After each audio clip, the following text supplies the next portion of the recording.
What about my respect? He asked quietly. I considered the question honestly. It would have meant everything 5 years ago. Now, it's too late to be meaningful. You can't spend years telling someone their service doesn't matter and then suddenly respect them once you learn the truth. That's not respect. That's embarrassment at being proven wrong publicly. The harshness of the words was intentional. He needed to hear them.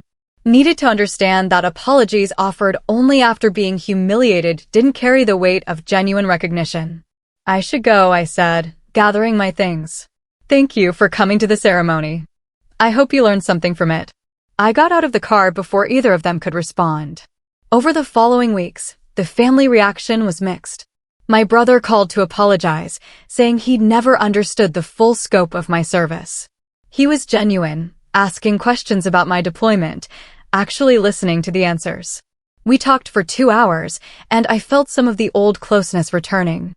My aunt sent flowers with a note, "I'm sorry we didn't see you clearly." My uncle didn't acknowledge the ceremony at all, too proud to admit he'd been wrong. Some cousins reached out. Others didn't. I finally saw who had actually been listening over the years and who had just been content with the easy narrative. My father sent several emails. Long, rambling attempts at explanation and apology. I read them but didn't respond. He wanted absolution I wasn't ready to give. He wanted me to tell him he was forgiven, that everything was fine, that we could go back to normal family dinners as if nothing had changed. But everything had changed. The ceremony hadn't just revealed my service to my family. It had revealed my family's character to me. Who stood up? Who stayed silent? Who apologized and who doubled down? I chose peace over explanation. I stopped attending Sunday dinners where I'd been made to feel small. I spent time with the people who'd always respected me and distanced myself from those who only respected me after being forced to see the truth. I want to tell you something important, something I learned through all of this. Combat isn't the only courage. Running toward gunfire is brave, absolutely.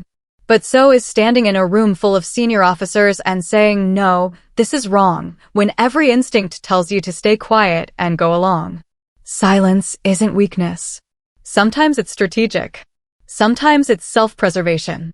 I was silent for years about my service, not because I was ashamed, but because I was tired of defending myself to people who'd already decided I didn't measure up. Precision matters. In intelligence work, in life, in how we choose our battles. I could have argued with my father every time he dismissed my service. I could have fought the narrative at every family dinner.